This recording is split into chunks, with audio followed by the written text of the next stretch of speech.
Everyone, welcome to my channel Anshu's education corner. मैं अंशु एक बार फिर से आप सभी के साथ एक नई वीडियो में। आज की वीडियो बहुत ज़्यादा इन्फॉर्मेटिव और हेल्पफुल होने वाली है उन सभी कैंडिडेट्स के लिए, उन सभी स्टूडेंट्स के लिए जो after 12th BSc nursing, GNM या नर्सिंग का कोई भी कोर्स करना चाहते हैं, जिन्होंने सोच लिया है कि उनको नर्सिंग फील्ड में जाना है या फिर ऑलरेडी आप नर्सिंग का कोर्स कर चुके हैं या कर रहे हैं। उनके लिए भी ये बहुत ही ज़्यादा हेल्पफुल और इन्फॉर्मेटिव वीडियो होने वाली है, क्योंकि यहाँ पर हम बात करेंगे उन सभी चीज़ों के बारे में जो आपको कोई बुक्स में पढ़ने को नहीं मिलेंगी। एक होता है आपने गोल डिसाइड किया है, आपने सेलेक्ट कर लिया है कि मुझे इस कोर्स में जाना है, इस फील्ड में जाना है, तो उसी से रिलेटेड आप स्टडी करते हैं, टॉपिक्स पढ़ते हैं, सब्जेक्ट सिलेबस, उन चीज़ों पर आपने पढ़ाई कर ली है या आप करने वाले हैं। लेकिन जब आप प्रैक्टिकली वहाँ पर जाते हैं, उस चीज़ को आप प्रैक्टिकली करते हैं, तो वो सिचुएशन बिल्कुल अलग होती है, डिफरेंट होती है।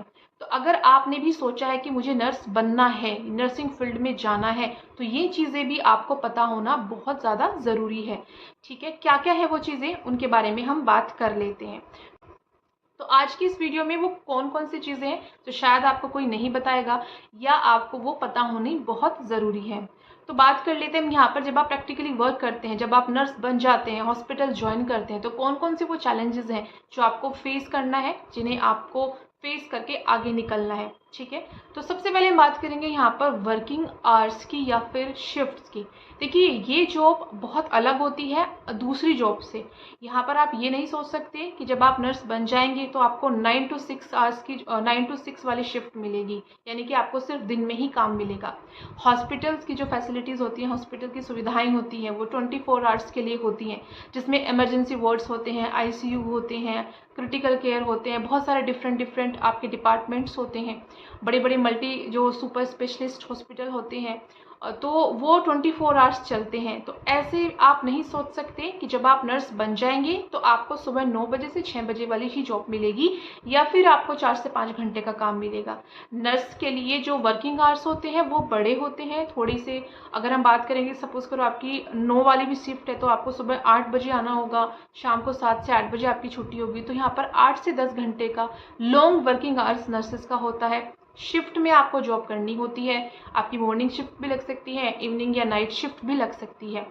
तीसरी चीज़, यहाँ पर आप ये बिल्कुल भी मत सोचिएगा कि संडे को आपको छुट्टी मिलेगी, संडे को आपको ऑफ मिलेगा। एक नर्स को संडे को भी काम करना होता है, बट इसका ये मतलब नहीं है कि नर्सेस को कोई ऑफ नहीं मिलता। ऑफ मिलता है, वीक में कोई एक डे डिसाइड करता है हॉस्पिटल, और सबको एक साथ छुट्टी नहीं मिल सकती। इसलिए हॉस्पिटल्स में संडे का ऑफ नहीं होता और सभी का ऑफ नहीं होता है। तो इस आप मेंटली प्रिपेयर होके चलिए कि आपको ये चीज़ें फेस करनी है, आपको संडे को भी जाना है। थिंग यहाँ पर है, जैसे मैं हॉलीडे के ऊपर बात कर रही हूँ, तो होली है, दिवाली है, ईद है, क्रिसमस है, कोई भी फेस्टिवल है, तो यहाँ पर हॉस्पिटल्स बंद नहीं होते हैं, हॉस्पिटल चलते रहते हैं। तो ऐसा बिल्कुल भी नहीं सोच सकते कि अगर होली या दिवाली या कोई भी फेस्टिवल है तो सारा स्टाफ को छुट्टी मिल जाएगी। मे बी आपको होली वाले दिन भी जॉब करना पड़े, दिवाली वाले दिन भी आपको हॉस्पिटल में रहना पड़े, इनफैक्ट रात दिन भी रहना पड़े। तो इन चीज़ों के लिए भी आपको मेंटली प्रिपेयर होना पड़ेगा अगर आपको आगे बढ़ना है, जॉब करनी है। नेक्स्ट, आपको मेंटली और इमोशनली बहुत ज़्यादा स्ट्रॉन्ग रहना पड़ेगा। क्यों? क्योंकि हॉस्पिटल है, हॉस्पिटल में ऑब्वियसली मरीज आते हैं, पेशेंट आते हैं, जिनको कोई दुख दर्द तकलीफ होता है। बहुत से पेशेंट बहुत ज़्यादा सीवियर सिचुएशन में होते हैं, बहुत सीरियस कंडीशन भी होती है उनकी। सपोज करो कोई एक्सीडेंट हो गया तो बहुत ज़्यादा हालत ख़राब हो सकती है, तो वो सब चीज़ें एक नर्स को हैंडल करनी होती है। जो भी रहता है अरेंजमेंट फर्स्ट एड का, उनको इमरजेंसी वार्ड में लेके जाना, उनको असिस्ट करना, ये सब काम नर्सेस का होता है। तो ऐसे टाइम पर आपको इमोशनली या मेंटली ब्रेकडाउन नहीं होना है, आपको बहुत स्ट्रॉन्ग रहना पड़ता है, क्योंकि आप हॉस्पिटल में जॉब कर रहे हैं, वहाँ पर हर तरह के मरीज आएंगे, हर तरह की बीमारियाँ होंगी, हर तरह के मरीजों को आपको ही असिस्ट करना है। तो आप उस सिचुएशन से घबरा नहीं सकते हैं, उससे दूर नहीं जा सकते हैं, वो आपको ही फेस करनी है, आपको ही हैंडल करनी है। तो यहाँ पर आपको मेंटली और जो इमोशनली है वो बहुत ज़्यादा स्ट्रॉन्ग रहना पड़ेगा। नेक्स्ट बात करते हैं हम यहाँ पर एक्टिवनेस की। आपको कितना एक्टिव रहने की ज़रूरत है।